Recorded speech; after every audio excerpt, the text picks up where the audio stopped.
טיסות איזה פעמים כל יום, אז אני סגרתי בטיסות יצאות מנהל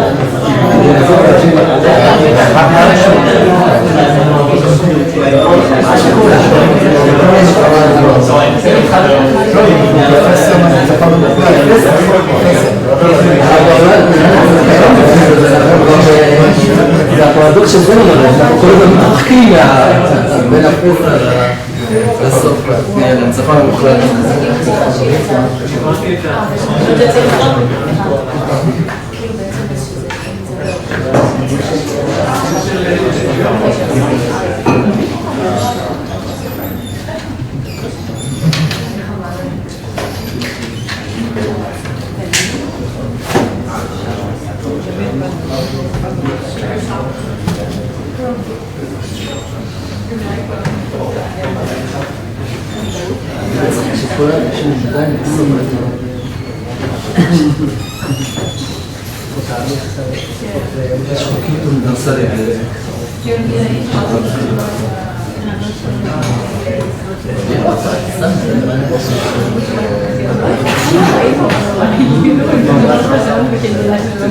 אפשר לראות פה את היורו.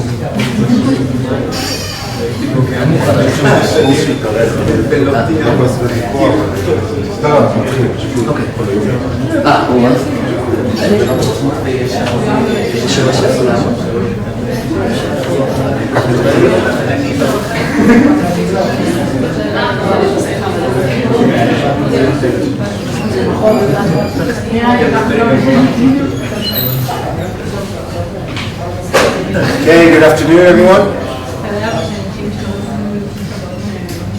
Okay, today we have with us Yoed Kenett. Yoed Kenett is Assistant Professor at the Faculty of Data and Decision Sciences in Technion. He's also a Lewis and Bessie Stein Fellow at Drexel University. Yoed studies the complexity of high-level cognition in healthy and clinical populations, and high-level cognition here we mean traits like creativity, associative thinking, memory search, and in his lab he uses computational tools from network science and natural language processing. And today we're going to hear about investigating the neurodynamics of creative thinking. Thank you for coming. Thank you very much. I'm really happy, excited. It's a little bit stressed to be here, so it's great seeing familiar faces. And I also really want to thank couldn't make it at the end, who invited me, and my first published papers with their late father, which I hold dearly. So anyway, it's all nice. And I'm really happy to be here and talk a little bit about my work, and mostly, more than anything, have this an invitation for further discussion, because I have a lot to say, and I will stick to the hour that I have. I will say that I have very problematic eyesight, so if you have any questions, you can just ask, because it's hard for me to see people that are farther away. And I also walk and promise not to fall, so let's see what happens. All right. So I want to get right into it and talk about the thing that I study more than anything, which is creativity. So what is creativity? What's creativity? And there's always silence. Also because at the beginning people are, they don't know if they should say anything. But creativity, and there's a lot to say about what it is, but we'll talk about briefly, is as a paradox. Okay? On the one hand, creativity is considered a desired state or capacity. We want to be creative. We want to innovate. Right? Israel, the startup nation. We want to write a novel paper. We want to get the grants. We need novelty. We constantly want to be novel. But then the flip side of that, the paradox, is the question of what is creativity. And actually, we don't have a definition to what creativity is. And the reason for that is that actually creativity is an umbrella term that refers to many different things that are very different from each other, ranging from play and imagination in children all the way to reasoning and problem solving. So when creativity researchers come under one roof, they talk about very different. And this is one of the confusion of public perception and misconceptions on what creativity. Over the last several decades, through a neuroscientific revolution, a cognitive revolution, a neuroscientific revolution, and then now a computational revolution, we have made a lot of headway into trying to understand, elucidate the cognitive and neural mechanisms that allow us to be creative. And one big thing that helped us, like other domains, consciousness is a good example, is that we try to break apart this elusive thing into smaller pieces and relate it to other, potentially more things that we know more about, more other cognitive capacities like language, attention, perception, etc. So my focus of research is on knowledge and high-level cognition, mostly about creativity, and we can talk also about what is knowledge. We want to learn, we want to know. Right, we're here in academia. A lot of the things that we do is about knowledge, and we can ask questions about what is knowledge, how do we store knowledge, how do we use knowledge. And knowledge, like creativity, is something that people also desire, and we have all these proverbs, right? Knowledge is key, knowledge is power. Many different languages have different statements about this, but also ignorance is bliss. So knowledge is not always a good thing. And we want to learn and we want to know. And then another sort of confusing aspect to this relation of knowledge and creativity is the fact that actually knowledge that is stored in memory, right, what some people call semantic memory, is considered to hold things that are old. We learn something, we know of it, and it's stored in our memory system. While creativity is thought of something that's new. And how does old memory, old information relate to new information? And in fact, one thing that we agree on in creativity is that it doesn't come out of any thin air. It actually needs knowledge and builds on knowledge on how we sort of create new connections, restructure knowledge to create new things based on our previous knowledge. So knowledge is important for creativity. And to better explain that, I want to talk about the other problem that was really held back the field of creativity for a long time, which is how do we measure creativity? And we're still not, we don't do it that well, but I want to show you and give you an example with the most widely popular used task in the lab to assess creativity.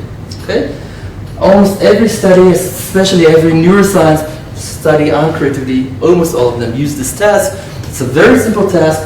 It's called the alternative uses task, and it aims to measure a construct that is called divergent thinking, our ability to generate multiple ideas or solutions to a problem at hand, which is considered to be a necessary but not sufficient part of what creativity is all about. Right? So we want to diverge, and we're going to study that through this task that is very simple. People come to the lab or this online, and they see an object, like this object here, and all we ask our participants to do is say, all right, what are all the potential possible alternative uses to this object? What are all potential uncommon uses, original uses, right? The instructions vary a little bit, but they're all the same, okay? So, what can we do with this object? Give it to our cat. Okay, great. You can wear it. You could wear it, fantastic.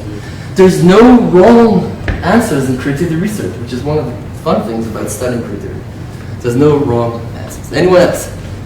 Faculty. You can consider it. You consider it, great.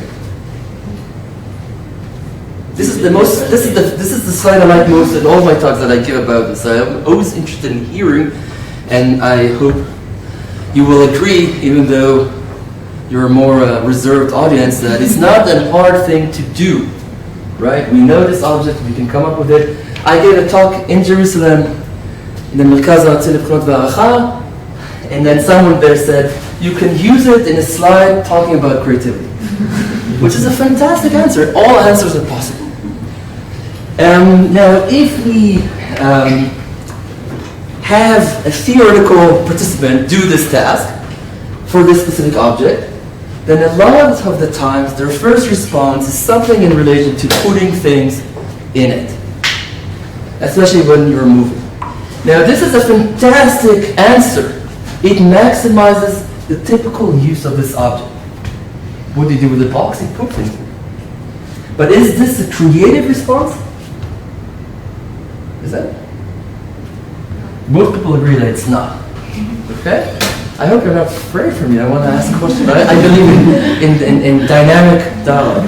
So, okay, so it's not that creative response. If we would ask that person to ask more, to generate more uses, then in a later point they may say, hide in it, be in it, things that are more inside of the object, and then maybe even a later response is, take it apart and use parts of it as a costume, as a hat, etc., etc. So now we have been using this task all over the world in any context you can think of for about 70 years now. And we have lots and lots of data. And what is constantly found in these studies, especially when we ask people to come up with continuous responses, is this curious finding that as people are generating more responses, their responses are judged in the past as subjectively, but now through objective tools, as becoming more and more creative. And actually embedded in all the theories and creativity is the idea that creativity is about moving away from prototypicality. If we want to be creative, we need to move away. We need to somehow become more and more uncommon in our response. And that's something that people naturally do. And it's fantastic, but we actually know very little still about the cognitive and neural mechanisms that allow this very natural unfolding, which again, I hope you would agree, is not difficult to do overall, okay? And this is what we want to talk about. This is one of the things that I'm studying, strategies and neural mechanisms. Question? Yeah, is there a difference between here you ask what you can do with it or use it as a tool? For example, like a Rorschach test, where you just it's more like a classification. Is that also creativity or? So I did my PhD in Gondan Bioland University, and with me in the lab was a clinical psychologist, and whenever I talking about these things, said that's so diagnostic. So sure, yes, probably. I don't know if anyone is actually studying the relation, the link between that, then I think, yes, definitely. We can tell about so much about how the response the person generates tells them about themselves. And actually we have a tool that can predict a lot of very interesting diagnostic information about a person just by having them list animals. So we are moving in that direction, if that's what we asked. All right, great question. Okay, so, but to do this thing, again, that is the most standard tool we have, even though all creativity researchers love to hate this task, okay? And is it really a creative task, or is it just a retrieval task? How is it different than other retrieval tasks, etc.? We can ask all these questions. How do we assess the responses, etc., etc.? But we actually assume that there are at least two things that contribute to our ability to generate responses that are hopefully becoming more and more creative. The first thing is that we have a memory system that we use. We have knowledge. We know things about this object, and we use this to come up with ideas, okay? And the next aspect, the next at least, and obviously there's more things, is that we have a search process that we can search through that allows us to move away, right? And computation tools have really transformed our ability to study not just in creativity, but a lot of work is happening now in creativity on the role of knowledge or memory systems through graph theory or network science, and this is a lot of things I do, and also search processes in creativity. And for anyone who's interested, though, last year we actually published two sort of recent views and reviews on this memory, the role of memory and the role of associative thinking process. So if anyone wants to, shameless promotion, but I think it covers a lot of the ground where we are at right now. All right, so what I want to talk more about is the underlying, under the hood of how this is all happening. And as I said before, creativity researchers talk about creativity very differently to the fact that we need to find a common ground, and one such common ground is a super simple model that has been proposed already quite a while ago. And Simon Shamatsui from Haifa University has done a lot of work under this framework. It's a very simple idea, which is why everyone can agree on. Okay, that we have at least two stages or processes. We have a generation stage, where we come up with these ideas, and then we have an evaluation stage, where we evaluate our creativity. Because so far I've only mentioned creativity is about generation, novelty, originality, but actually a creative idea is an idea that is novel and has to make sense. Okay? Creativity, ideas that are extremely rare or unusual but do not make sense are not creative. Okay? There is this at least second dimension of what creativity is that was and still is very hard to study, which is why almost all creativity research is only about generation. Now, it's much easier to measure and assess and get people to cooperate with. How are people evaluating their ideas before they are saying them is one of the holy grails, And how do evaluation processes differ across different domains, art, science, etc., are also something that we are now slowly moving into, but it's still a long step. All right, so this is one thing to know. And the other is this sort of generation evaluation model that allows us to potentially agree on, but there is still a lot of questions that remain about this model, such as, one, what are these generation processes, what are these evaluation processes, how do they vary across context, expertise, etc., but even more to me interesting, because I'm interested in dynamics, is are these processes serial? Do we first come up with ideas and then think they're creative and say them out loud? Or are they sort of parallel in a way? What's happening? Or we can also ask about how do metacognitive processes come into this play and allow us to be very, unconsciously perhaps, very easily come up with these ideas. So there's a lot of questions that remain, and a lot of the problem is, as I just said, is that almost all research focuses on just generation. And we need better ways to study at generation evaluation stage. That is, again, slowly changing, and I will talk about one study that we've done to look into this. So just to summarize the research questions and move in as quickly as possible to actually talk about data. A lot of my research is actually sort of pure cognitive. I'm excited and fascinated about our ability to ask people to say things and then use computational tools to sort of extract their mental organization, their mental world, especially their knowledge. And a lot of my work in the past and still is about sort of charting individual differences and group differences in memory organization. We have a 2019 text paper with the title, A Semantic Cartography of the Creative Mind. So a lot of my work is on that topic, but once we have a better idea of how variation in memory structure that we can formalize through mathematical tools relate to creativity, we can start asking questions about sort of what I call cognitive dynamics. So how do we search our memory? And how does memory evolve with aging, with problem solving, with learning? And we are doing this work as well. But we can ask the exact same question in the brain. So is the creative brain wired differently than the less creative brain? And once we have an understanding about structure or function organization that relates to creativity, we can then move into asking what I think are the most interesting and the hardest challenges. How do we measure what are the neural dynamics that are involved in the creative process, potentially generation, evaluation stages, to better understand the magic of what we constantly easily think of as creativity. Okay, so this is what I'll be talking about. Today I'll show 1 or 1.5 examples of how we can do this. All right, questions? All right, okay. Okay, so I mentioned this already, and Nirant have mentioned this as well. A lot of my work uses network science. What we will very soon call network neuroscience. Network science is a multidisciplinary field that has exploded since the late 1990s and is sprung from mostly graph theory, a branch of mathematics, but also adjacent fields, statistics, physics, computer science, and also social psychology, for all of those of us who loves Milgram's famous envelope study, and offer computational tools to represent complex systems as graphs.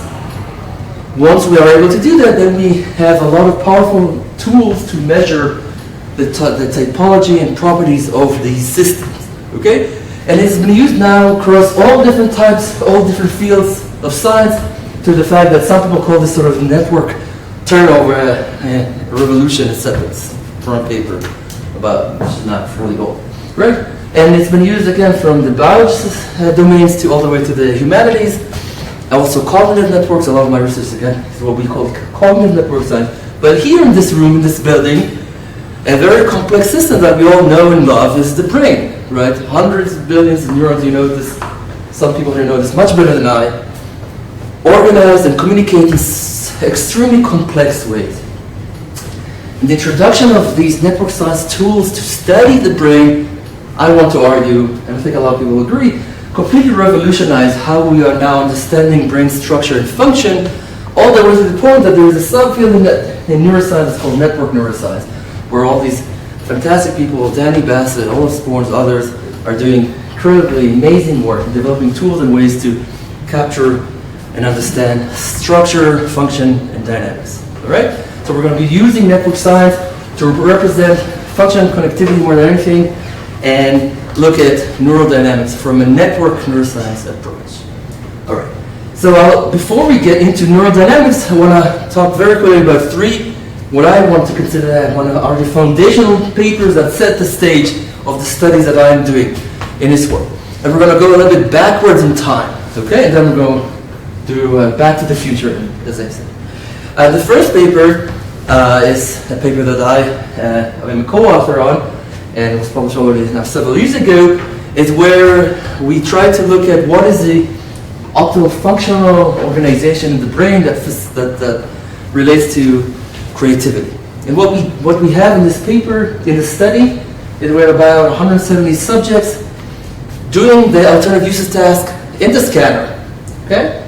And for multiple items, and again, there's a lot of details that I'm glossing over, but then for every participant, we represent their whole brain function connectivity matrix, right? This whole brain functional organization as a network structure. We have that for every participant. And then we use an approach that has become somewhat popular over the last couple of years that's called connectome predictive modeling, right? It's, I think, a big name for something that's fairly simple, right? We take all the maps that we have for all these participants, and then through a leave one out cross-validation linear regression approach, we try to identify the optimal functional connectivity that best predicts performance in the task. Correct? So it's just linear regression at the end of the day. But it's gotten a lot of attention. Monica Rosenberg from Chicago, Emily Finn, they do this all the time. In creativity, neuroscience research has become very popular. And what we found, so then you have these two different maps, one that is positively predicting creativity, performance in the AUT, and which is what we have here, and one that we're going to completely ignore, so like negatively related. It's harder to understand, to interpret it. But what we found here is what we call the creative connectome, which is the optimal functional organization of the entire brain that leads to the most highest creative performance in the AUT.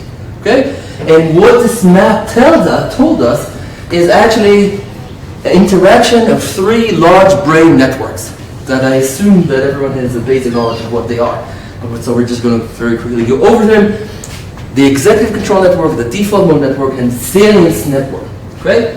Executive control, frontal parietal, cognitive control, etc. Default mode network, a wider range of brain regions relating to temporal, parietal, frontal, relating to social thinking, memory, spontaneous activation, mind wandering, etc. And the salience network that is more related, or is related to, or implicated, contributes to orientation to attention, internal and external. Okay, so what we found is that when these three systems are mostly coupled together, that is this functional creative connector. One thing that is of interest is that the default and executive control systems are usually in opposite activation. So one is activated less activated than the other. In creativity, we constantly find these co-coupling together. Ever since this work has been replicated several times, and this is something that is widely agreed on in creative neuroscience. But it's not that interesting, actually, even though it was published in a good place, and obviously I'm a part of it, because of two things. One is that many other higher-level cognition, such as intelligence, show the same pattern of neural coupling. So how is creativity different from intelligence? It's a whole different rodeo that we can talk about if anyone wants to hear more. And the second problem is that this is just like a static map aggregated across the entire time series. So we can't learn from it how creativity as a process evolves over time. Yes? When you train your classifier, Yeah. is it just creative versus not creative? Is it just a binary classification? So what we do is Behavior or noise, is it something? we take, so we leave one subject out, then we use the function, we train the model on the individual AUT scores and the function connectivity maps, and then we try to predict the left one on subject. And we had multiple data sets to replicate and validate and But predict what? predict one. Constantly we predict one, but we use What is the prediction? Is it the score, the behavioral score. It's a score. The specific behavioral score of that left out participant. Okay, very great question. Okay, woo, we're running out of time. Alright, so now let's go back even further in time to a paper that was published in 2015 by colleagues and friends of mine that I think is one of the most important papers in creativity and neuroscience, where they did a lot of things. So we're going to again, okay, that's it. No, we're going to go over them and see what happened here. I'm not talking quickly enough, so the slide, this projector is tired.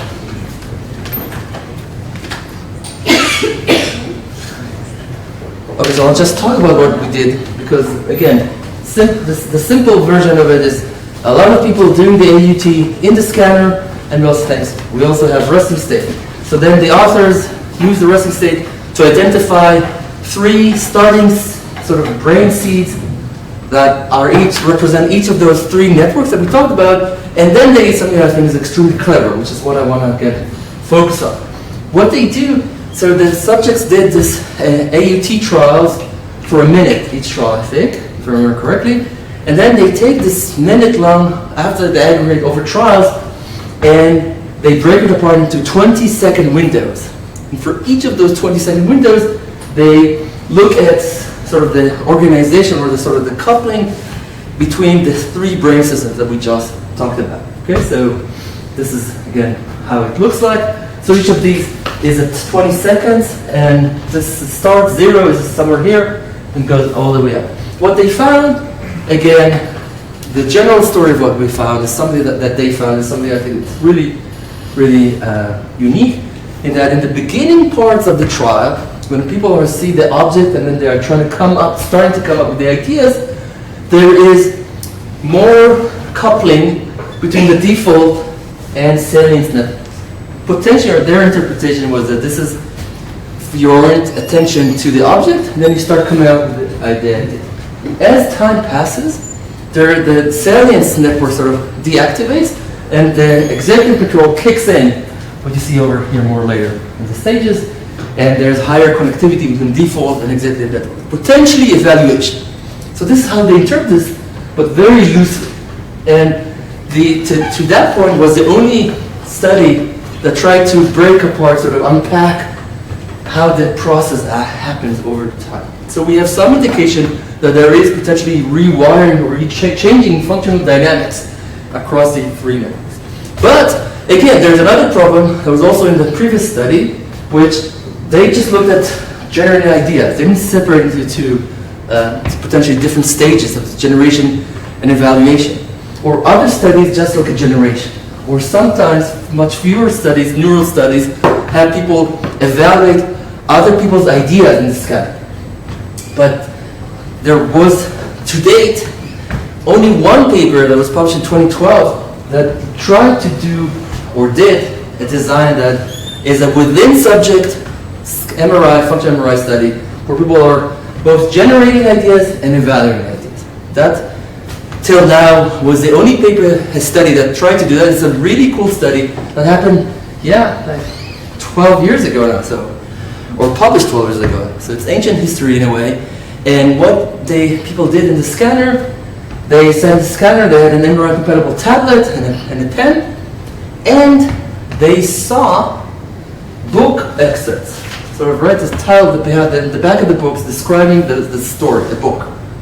And then they were asked to come up with a book cover, to draw a cover to the book based on the story. And they did this multiple times. After they do this, they see their own drawings and they are asked to evaluate their ideas. I think it's a fantastic study, much more ecological than alternative uses, but maybe because it's too complex, it was never replicated.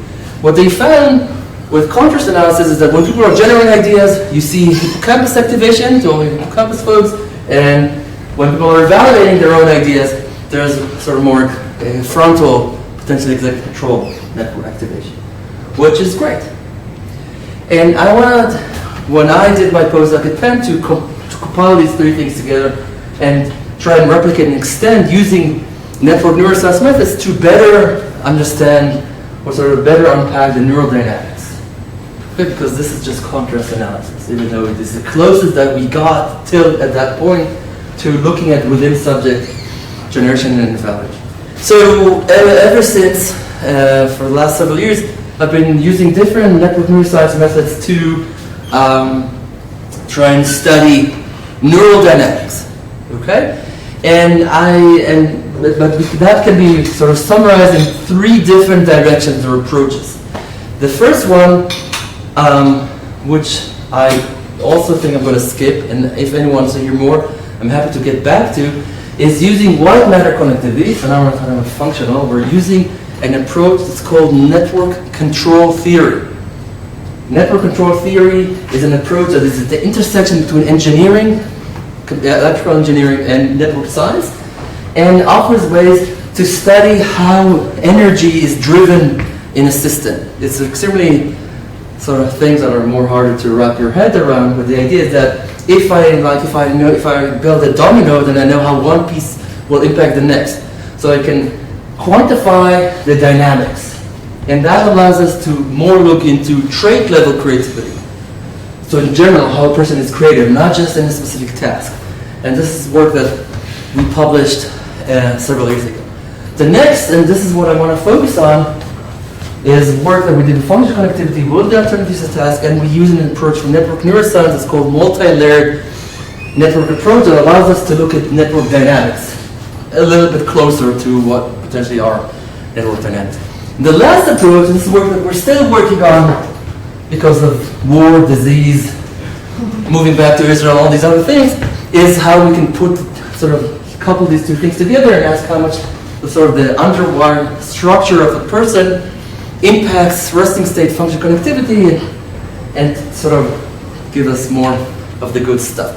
So I'm going to skip over this because I want to focus a lot of time that I have left on just on this study. But if anyone wants to hear more about network control theory, there's lots to say. And so I'm going to skip this. I'm sorry, even though I have lots to say. But to say that if anyone wants to hear more, check out our paper. And we've done a couple of papers. And a lot of this is our method developed by Danny Bassett from the University of Kenett. So I want to focus the time that I have left and give you enough time for questions to talk about how we're trying to look at functional dynamics. All right. So the aim, as I keep saying, is to try to better unpack what's happening as a process, and specifically based on the studies that I showed you before, as we walk back in time, how are these three large networks changing their sort of connectivity patterns over time, and potentially how that relates to generation versus evaluation. Okay, this is our general approach. So to do that, we developed what we call the generation evaluation test, right? That's not a very creative title, but it is what it is. And the task goes as follows. It's a two-session MRI scan design, where people come in the first time to the scanner, and they are shown concrete, commonly known objects like these. We have 64 objects, okay? And there's two conditions. So 32 objects in each of our condition. And in the first condition, they are asked to come up with alternative uses, right? This is our task for creative ideas. In the second, that was put in principle, intended to be a control task, they see other different objects and are asked to come up with common characteristics. Okay, I'll get back to why I'm qualifying this, but in principle, that's our control task. Okay, so they do this for all these objects, 64 objects. Okay, then they come back a week later and they're shown the exact objects and their own responses. I'll show you the next slide how the task looks like. And they're asked to evaluate their own ideas. Okay? We did a very data-intensive sort of data collection. We also collected the DTI, diffusion data, and resting state, etc., etc. And we have overall 42 subjects in our study. Why 42? It's the answer to everything. All right, I use this joke every time here. But we started out with 50 subjects, but we had to exclude them. We get back to 42, which is obviously a good number.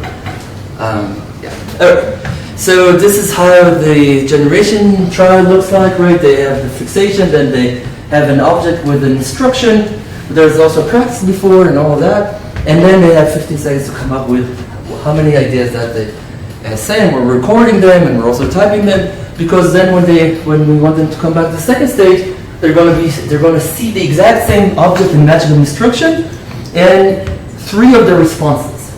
Okay, and they're going to think about the responses.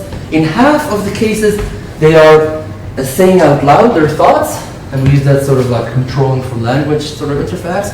And the next, for the other half, to just think quietly, evaluating their own ideas. Then afterwards, we say, okay, now say from which of these 3 is the most creative. Okay.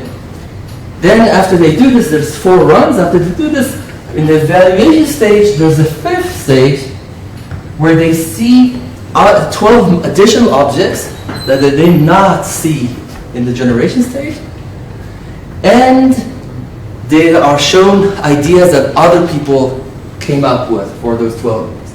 We wanted to also examine evaluation neural mechanisms related to myself within subject evaluation versus other person evaluation. Okay?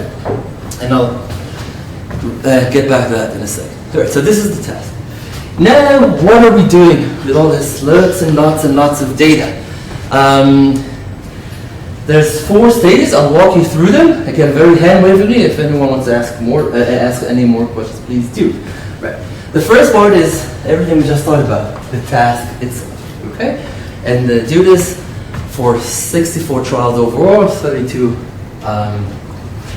use creative ideas and 32 non-creative ideas. Okay? And I showed this before, where we have 4 conditions: generation, evaluation, creative, non-creative. Okay? Within subject mixed design. And then, for each of the trials, whether they're creative ideas or non-creative ideas, in the generation and the evaluation stages, we analyze, or we represent the whole brain function connectivity of the trial through wavelet coherence. Okay, so now for every trial, we have a trial-specific map of that participant for that condition. Now that's part B, which is here. Now we go into the sort of where the magic starts. Because everything I just said is sort of more standard the fMRI analysis. We take I didn't say this before, but here the trials are interleaved because of all these design considerations. What we do here is we disassemble the structure of the trials.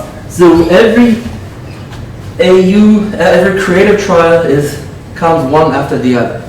So we have 32 trials of generation creative ideas, and we have 32 trials of generating non-creative ideas. Okay, so we have 4 of these 32 trial sort of data, and we use a network science approach to represent them as what we would call a multi-layered network. This is a structure, this is a multidimensional structure that has 32 layers to it, and each layer is a whole brain function container.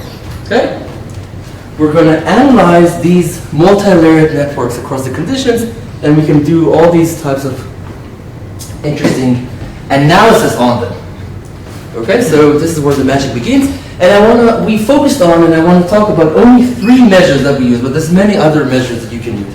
All right, the first measure that we analyze over these 32 trial multi-layered networks for each condition is what sometimes is called flexibility measure. We usually talk about this as a reconfiguration measure, but you can also think about it as a measure of neural variability. Okay? How this measure works is that for each of the brain regions, okay, we compute for every layer how it is related, with what other regions it interacts, so the clusters, the networks. We call this community detection. So now for every brain region, we assign a community to it for each of the layers. And we measure how much a brain region jumps across different community assignments across the layers. Right? So how much it shifts its interaction across the layers, which is again why some people call this a flexibility measure, and we want to talk about it as a reconfiguration measure. Because this is a block design approach, it's not really flexibility. If anyone wants to hear more, please ask me. So flexibility or structure, that's the first measure that we use. The second measure, the two other measures that we focused on in this study are sort of parallel, so there's two different sides of the same coin. They're called neural integration and neural recruitment. Okay? Neural recruitment, which is here, which I hope you can all see. Here, the slide, the projector is good. Asks, sort of quantifies how much over all these layers do the brain systems as a whole are recruited into the task. Okay? How much all of the brain regions of a specific neural network are staying connected together, staying cohesive together, and are activated cohesively in the same way for a trial or a lab. The flip side of that is what we call integration, which measures how much do specific brain regions of a specific brain network interact with other brain networks. Because this is where things start to connect together, rewiring, recoupling, anything of it, whatever, however you want to go. Right, so we are focusing, we're going to measure for each of our 4 conditions, for every participant, these 3 network measures. Any questions on this? Because we're going to talk about what we found with these measures. Or hopefully you're excited and focused, or you're just confused, dazed and confused. So, all right. Now we can look at the whole brain for these 3 measures, or to sort of simplify and focus and minimize multiple comparisons, we can only focus on our targeted theory-driven brain networks. There's 3 networks, right? Default, executive, and salient. And we use the Schaefer and Yoed 17 brain network parcellation, and we only focus on 8 of these subnetworks, 3 default, 3 executive, and 2 salient, right? So we're going to first look at the whole brain analysis, and then we're going to look at these 8 sub-network analysis for each of those 3 measures, for each of the 4 conditions. It's like a Pesach Chad Gadya. All right. Good. So, what did we find? The first thing, as a sanity check, we just look at the behavior and the responses that they're coming up with, the generation stages for the creative and non-creative ideas. And what we see is that it's much easier for people to come up with common characteristics. So there's higher fluency, there's higher, more responses in 15 seconds, which is a good thing because this is what we expected, but that these common characteristic responses are less creative. And there's different ways of how you measure originality. I don't want to get into that, but I'm happy to later on. So this was just a first pass or sanity check. It's harder for people to come up with creative ideas, but these creative ideas are more creative than non-creative ideas, right? Otherwise we would have been in trouble. So now let's dive into the brain and see what we found.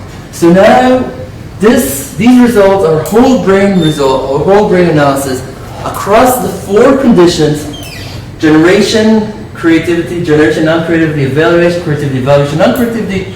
And this 5th row, you may ask, because we only talked before, is the resting state data. So we took this 8-minute resting state data we collected for every participant, and we did a similar analysis and completed the same measures on this sort of non-tasks and natural synchronization activations. However people interpret this.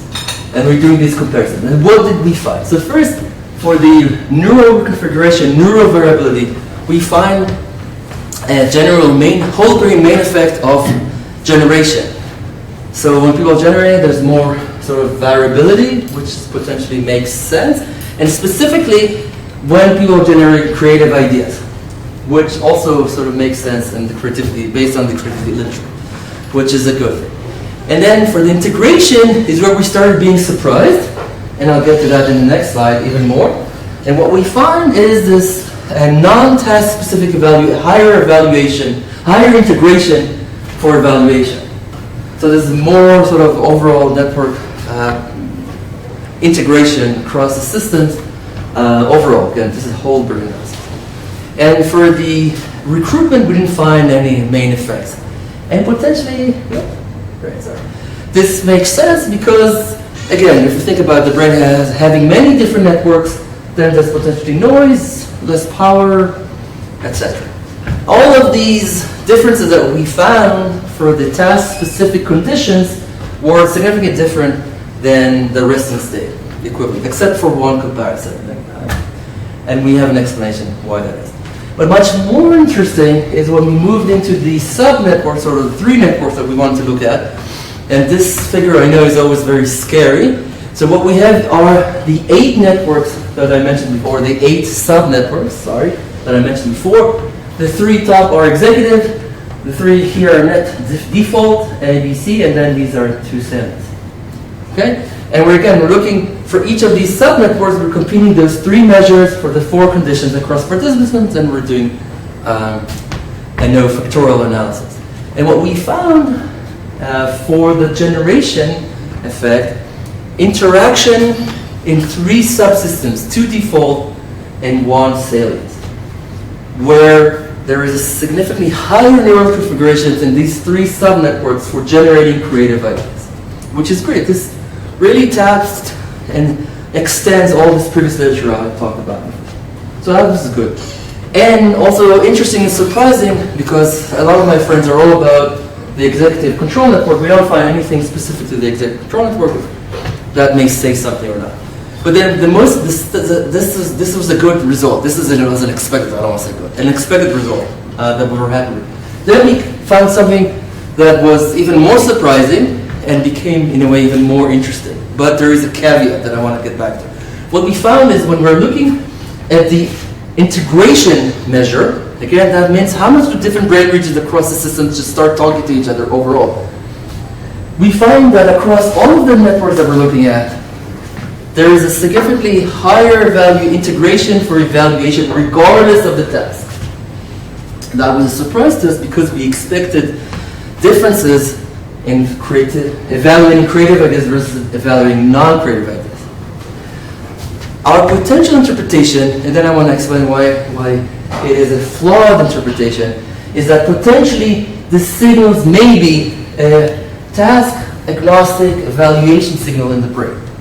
This is, again, a very sort of speculative hand-waving explanation, and it is compacted by the fact that because of various reasons, stupidity, for all your students here, it's really important to think of everything in advance. The instructions that we gave for evaluating non-creative ideas were exactly the same as giving to the creative ideas. And that potentially biased how people are doing that evaluation, which is maybe why we are not finding any task-specific differences. We don't know. We can't. Looking to this, we have I made a lot of post hoc, indirect arguments why that's not a problem, but again, this is a strong limitation of our study that needs to be replicated, etc. And for the network recruitment, where systems are recruited as a whole to be a part of this party, we see different things that it's harder for us to interpret. So we actually usually just not talk about them. All right. So this is what we find overall. We find that we can start using these computational methods to start moving toward neurodynamics. It's not still there yet. It's not satisfying the fact that we're not really looking at neurodynamics, but this multi-layered network approach allows us to start trying to unpack or tease out transitions across trials with formal mathematical measures. And I think that really helps us move in that direction. And we find expected results. We're really excited to see it regardless, and also surprising results. And one of the things that we are moving towards now is trying to focus on just evaluation stages. Because as I said in the beginning, if you remember, is that we know very little about how people at the neural level are evaluating their own ideas, and are there differences in evaluating different types of creative ideas. And I think that's a really important thing for us to continue to unpack. Cool. All right, so just a few, and if anyone's interested, we have this preprint, it's under review right now, and happy for anyone to read and make pushbacks and arguments and feedback, etc., etc. We're still waiting to hear. So great. So overall, then there's this third thing that integrates these two sort of dimensions together. And as I said, I'm not going to talk about that at all. It's still work under progress. Overall, what I wanted to briefly sort of present are how network science or network neuroscience methods are allowing us to really start and shed light on these highly complex behaviors of creativity, things that we still very recently knew very little about. I think these approaches are allowing us to make strong headways into the complexity of how we think, and I think that our most exciting capacity is to be creative, to be intelligent, etc. If anyone's interested in creativity and creative neuroscience, this coming March there's going to be a really exciting conference in Paris, which I invite you all to come and be in, from the Society of the Neuroscience of Creativity, which I am a part. And just to close up with the final slide of what I'm, more broadly, what I'm focusing my attention on. So a lot of my work, as I just showed today, and also at the cognitive level, focus on dynamics and individual differences in creativity and complex behavior using computational methods, network science, natural language processing, machine learning, AI, etc., to sort of start better understanding how things evolve over time and context and vary across individuals. And just to sort of prime people who are interested, a lot of my work is now focusing on how we ask questions, which I think is the most important cognitive tool and the one that we know almost nothing about. Why do humans ask questions? What are the roles of questions? What are better questions than others? We don't know. And over the last couple of years, a lot of my research is trying to give some initial understanding of that, and we've done all these studies on question asking, empirical, computational, neural, and if anyone wants to bring me back to talk about that work, I'm very much happy to. So overall, the sort of things that I'm always interested in diving myself into is sort of using these computational tools in empirical settings to cut across different levels of analysis, look at complexity of thinking, which fascinates me, also in clinical populations. There's so much more work. We have the tools these days, like never before, to really ask crazy, interesting questions. And these are things I'm really excited about. And for anyone who's interested, I invite you all to join me on this wild ride. This is a former me, about 20 years ago, but still the journey is only walked on. So if anyone wants to talk more about any of these topics and all these things, please reach out, and thank you very much.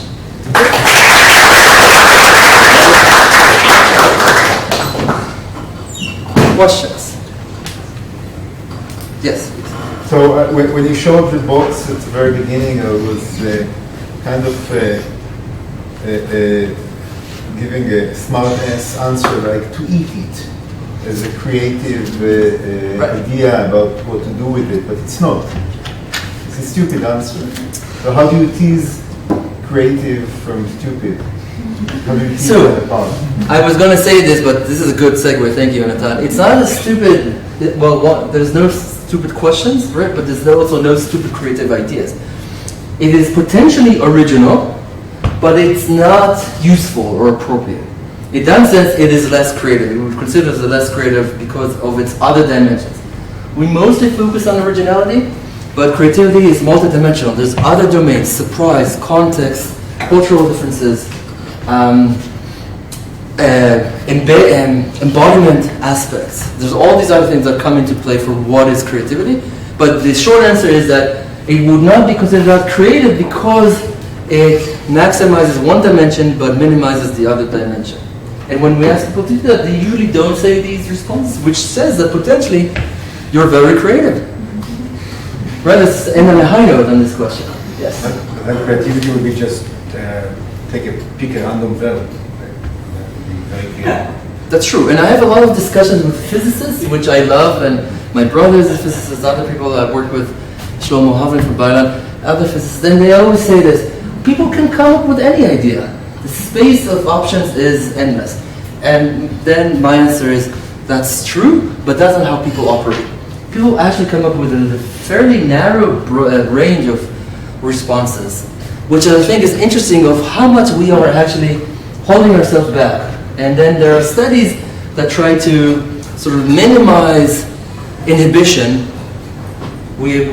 through brain stimulation or psychoactive drugs and show that then people are starting to become more associative. So potentially we can say anything, but we don't. We say a subset of responses. And again, one of the things is why people are like that, and that's an interesting question that we don't know enough. In almost any question on creativity, the answer is we don't really know yet, and we need to do so much more work. It's a fairly young field. It really has been studying scientifically since the early 2000s. Other questions? Yes. Are there any pathologies that are known to, like, I don't know, that are known to impact creativity in a meaningful way? Yes. And again, the short answer is that we still know very little about your question, but we do know things. For example, I have a paper from about 10 years ago at work that was done in Tel Shomer Hospital on people with Parkinson's disease, where we show that Parkinson patients on medication perform better on these types of creative tasks. And then there's some anecdotal evidence that dopamine potentially maybe somehow relates to creativity. That's another holy grail. But and this study happened because the physician there became aware that her patients are becoming more creative. They started writing poems, they started creating art, and they shared her with all. So she was interested in that. There's other types of anecdotal studies, or mostly case studies, of what some people call de novo creativity. So frontal deterioration patients suddenly have this burst of creativity, then everything dies down. And there's some evidence of that as well. We know that bipolar depression folks have the manic phase where they become overly erratic, overly creative. So for sure, and these are really interesting questions, but we still know fairly less about them, I think, because we're still very much just trying to define, structure, measure, understand the basic components that really create this magic that some have called, which I also would like this metaphor, is like an orchestra of cognitive processes playing in harmony. So creativity is, to me, an emergent phenomena that is risen from multiple things happening at the same time, which is why it's much harder to study. What about the other direction? Investigate Asperger or... So we know people in depression, right, they become more rigid in thinking. I've done some work, not neural, but cognitive work on people with high-functioning autism, what was once called Asperger's syndrome, where those people and other types of conditions exhibit rigidity of thinking. It's harder for them to understand creative language, ambiguity, complexity, pragmatics. And we are trying to understand what are potentially the cause of that. From this memory research that we've done, we've shown that they have an overly rigid structure of memory, and then maybe can we make it more flexible and to help them become better coping with ambiguity, right? So yes, there's both extremes. And actually we have a theoretical paper from 2014 that talks about this spectrum that ranges from extremely rigid to extremely chaotic modes of thinking and how they relate to creativity. I was curious about this separation between the generation and evaluation. So these generative phases of the task, they are confounded with evaluation, right? Like just like Jonathan was telling, I wouldn't say that I would eat the box or something like that because I already evaluated that in my brain and I wouldn't say that. Well, so there are carryover effects that we were worried at the time that we wanted to separate. But then in a study that was published a couple of years ago, we did a sort of an accelerated generation evaluation study in one session. So yes, we need to move into those phases, but we want to control potential confounds, because if I just came up with this idea, maybe it's more salient to me, and I would say it's more creative, not because I think overall it's creative, just because I remember that was the thing I was the most excited about. Right? So we're trying to control for these potential confounds. But yes, we are moving in that direction ever since. This was data that was actually collected quite a while ago, and we're finally, again, through the various reasons, are trying to get it out to the world. Yes. One of the questions you presented was about whether creativity and creativity is a sequential process or parallel, and one of your conclusions was it is parallel. And I was wondering if you could get back to it and explain how you... It's parallel in the sense that we see different brain systems integrating together at the same stage. But I agree with your dissatisfaction we're still not there to understand how parallel it is. We don't know. Because our design is sequential. So we need to continue pushing the envelope into developing and using the rapidly advancing mathematical protocols to better move into more natural and parallel. One way to do that is not with MRI, but with EEG, and we're doing these types of studies as well. But for sure, I completely agree that that is some partially misleading argument. Any other questions? I can't see, so if anyone wants to ask me. Okay, thank you very much. All right, thank you, everybody.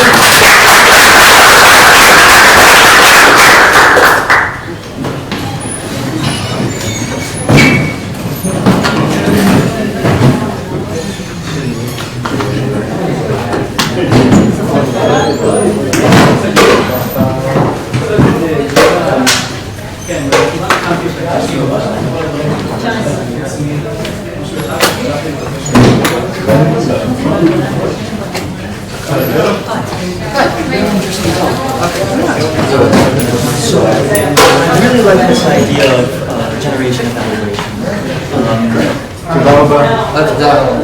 היי, איך זה שאתה בא? לא הייתי לך, תקשיב פה. לא, טוב, נתפגש בעולם. עוד שבועיים. איזה כיף שבאת, חיפשתי את כאילו. קיוויתי שאתה בא. אמרתי שאתה. יכולתי בדרך כלל. לא בסדר. אבל הייתי פה מהתחלה. נו, זה קשור לכל העניין הזה שלך, לא? כן, מתישהו זה יתקשר. טוב, כשהירסי שלי יצליח לממש את עצמו, אז זה יהיה קשור. זה בייבי סטפ. טוב, יובל, נתראה עוד שבועיים. תודה רבה. תודה רבה. אתה מסתדר פה לצאת? כן, נראה לי שגם אני אעשה, תשאיר אותה, תעזור לצאת. היא תקרא. Yes, question. So, yeah, especially with these generative models in AI that are so great at generating images, it seems like this is like a I was wondering if someone will ask about that, but yes, go ahead. So it seems like okay, this is a great way of doing specifically to have a chain of generation and evaluation. Seems like a very reasonable way to be searching memory, let's say, to be thinking. Yes. But I was a bit confused because I would have thought that the generation step would also have a lot of integration between the brain regions. Like these generated models, they learn the latent variables in an image really well, but then you can tell them create a parachuting cat, and it's never experienced these things together, but it can recombine the variables in a way that can generate something that it hasn't experienced. So it seems like the interaction is very important for generation. Not just evaluation. Right, no, for sure. So again, so we did, sure, yes, overall, yes, I completely agree. This is what we want to continue to try and attack. Generation evaluation with AI is a different thing, but there's a lot of work that shows more and more argument. The AI is created because people have ChatGPT generate responses in some test and showing that it's more creative than humans. Is this telling us anything interesting? I don't think so. No, some people think so. They are generated now. They're not good at evaluate. They do the evaluation we tell them to do, right? Exactly. So this is the point. מצוין, זה הנצחה. נדבר. Yeah, for sure. Yeah.